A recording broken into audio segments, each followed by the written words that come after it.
Another week goes by, and there's yet another high-profile exit from the Congress party. On the 26th of August, senior Congress leader and Member of Parliament Ghulam Nabi Azad decided to end his decades-old association with the Congress. In his letter, Mr. Azad cited many reasons, including the leadership crisis, which is possibly the most widely discussed issue when you think of the Congress party. Now, I recall an interview with the late Madhavrao Sindhya, who was one of the tallest leaders of the Congress at the time, in the late 90s or early 2000s, where he called for sweeping organizational reforms. Fast forward about a decade later to the year 2012-13, and similar requests and suggestions were made by senior Congress leaders. And 10 years later, after that, there were many ideas and holistic reform measures which were again discussed at the Udaipur conclave earlier this year. While some of these concerns, if not most of them, are valid, one cannot undermine the significance of India's main opposition party. This is Karan Dev, and I'm joined today by senior Congress leader and member of the Karnataka Legislative Assembly from the Shivajinagar constituency in Bangalore, Mr. Rizwan Arshad. Rizwan ji, thank you so much for taking the time out to speak with me on Swell. I know you've had a busy schedule, so I really appreciate you giving us your time. I wanted to get your reading on some of these issues which are plaguing the Congress today, as well as the country more generally. We're about a year away from the Karnataka election and less than 2 years to the general election. And, this interview is timely as many people are keen to understand the path ahead. Therefore, I'm really looking forward to hearing your thoughts and insights on the questions which follow. Rizwanji, you began your career as part of the NSUI and the Youth Congress. As a grassroots leader, what do you make of Mr. Ghulam Nabi Azad's arguments? What are some of the organizational issues plaguing the Congress as you see it? And what do you think that the election of the new president will achieve for the party going ahead?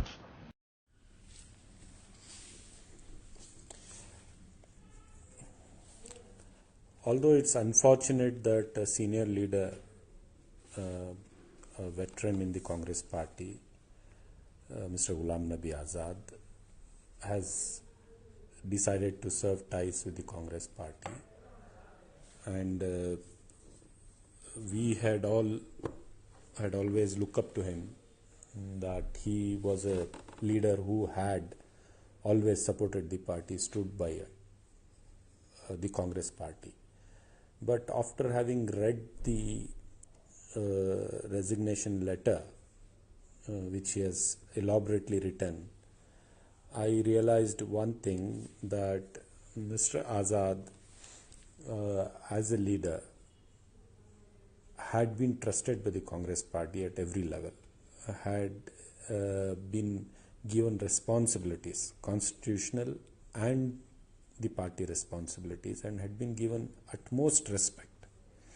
And the only time he was out of power was in the last 1 year. So I could sense a deep frustration on Mr. Azad Saab's part, that in 1 year he could not be out of power. And in a letter he has written, in the resignation letter, that he had done selfless service for the Congress party in the last 41 years of his association. So I felt that out of last 41 years, 40 years he has been in power.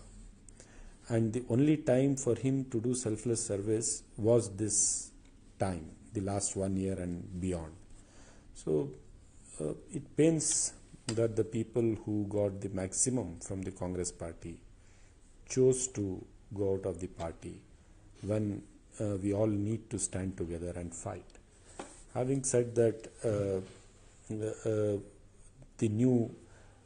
elections for the new AICC president is due in next 2 months, and we, as a democratic party, where internal democracy is very important for us, and we are hopeful that the new president, whoever choose to contest and come to take up the responsibility, although my personal opinion is that Mr. Rahul Gandhi should become the president of the Congress party. But since the elections are announced, we don't know who contests and what happens. So whoever becomes the Congress president, we will stand by that leader and organize the party.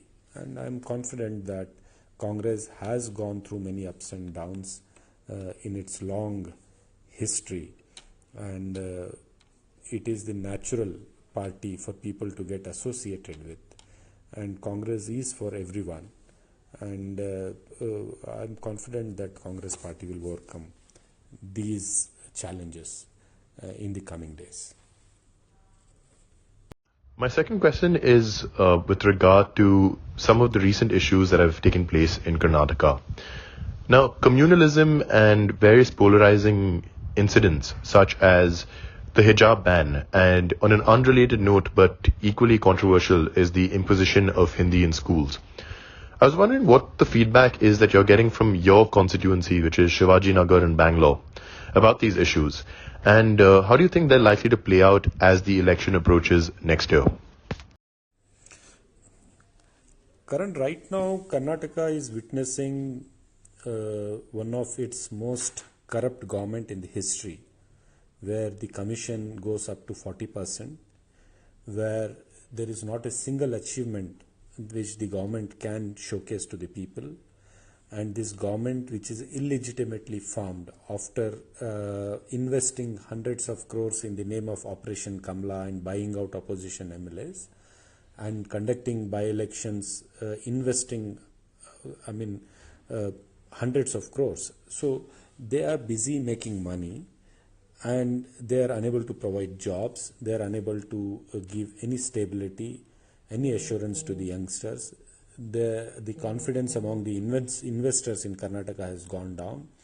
So right now, the people of the state have understood that this government is a failure. And BJP as a party and its leaders have also understood that they have failed to convince the people that they are working for them, since all their deeds and misdeeds have been exposed. So the only option they have is to communalize the society, polarize the society, divide people into groups and religions, so that they pit each other into confrontation, so that the real issues are not discussed. The real issues of corruption, the real issues of joblessness, the real issues of farmers, there are issues. There are so many issues of progress and development, and why investments have reduced in Karnataka, so on and so forth. So the BJP wants people to concentrate on communal issues, whether it is Eidgah Maidan, whether it is hijab, whether it is halal, whether it is jhatka, whether it is azan should be given in the loudspeaker or not, whether a Muslim trader should continue his trading, whether cart puller from the minority community should be able to sell his fruits and vegetables or not. So they are on full-fledged communalizing and polarizing agenda. So, but I'm afraid that people have seen through that also. And in coming 7 to 8 months, we may face a very interesting contest where BJP has to go to people and explain what they did in their term there in government. So I understand that the communalism can be the only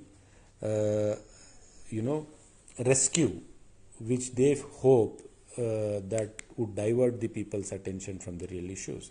On the other hand, the imposition of Hindi is an interesting issue which we have raised. BJP is known to be a party which is based out of North India. So Hindi is their priority.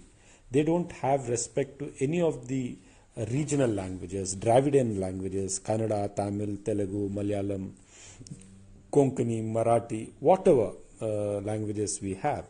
BJP doesn't respect them, and it's a fact. Their slogans have also always been Hindi, Hindu, Hindustan. So it is inclusive. It's not inclusive. They are a exclusive party party for a few, party which excludes people rather than including them. So people in the South India do not appreciate that. People in the South India have understood that BJP is a party which is limited in its approach, which doesn't take the whole society into consideration, and where they try and impose the Hindi language on rest of the country, and they don't respect the sentiments of the other people with other languages, other cultures, and as a result they stand against the multi-culture, multi-religious structure of our great nation, and that is our great culture. And BJP is on a spree to defeat that culture, to destroy that culture. So we are fighting against that. Now, in the interest of time, Rizwanji, I just wanted to combine a couple of questions. Firstly, there is the issue of factionalism that people keep talking about within the Congress party.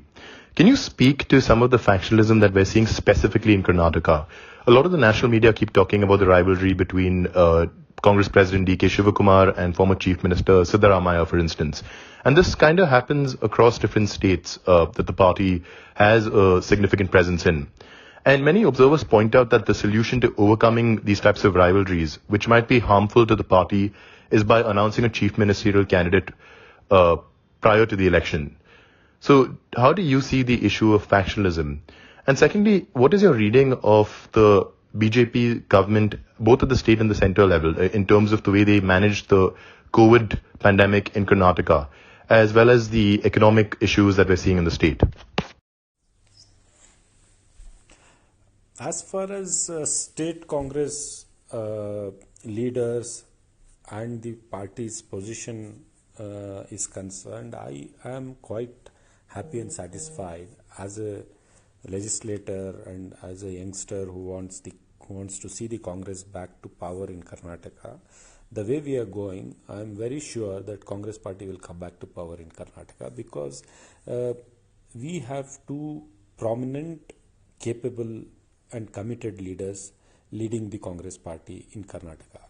Our former Chief Minister, Mr. Siddaramaiah, the leader of the opposition and the legislature party, is a mass leader who has given a stable government, progressive government, who has taken care of social justice when he was the Chief Minister of the Congress party in Karnataka, and whom even today people see him as someone who can come and take the reins of the state and set the financial conditions of the state right.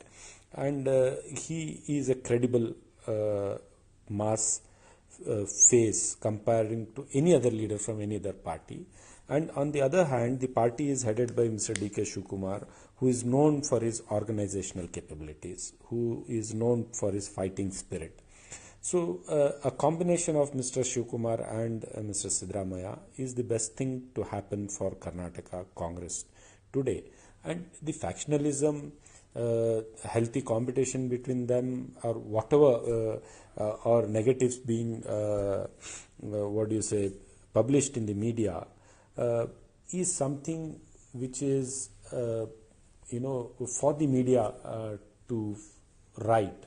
But when we come and sit within the party, within the party system, we know that they both are in a way working in a way which is in understanding with each other. We know that there is a working relation between them, and that is why on every platform they are together. Whatever the media says and writes, they are on with each other, holding each other's hand on every platform.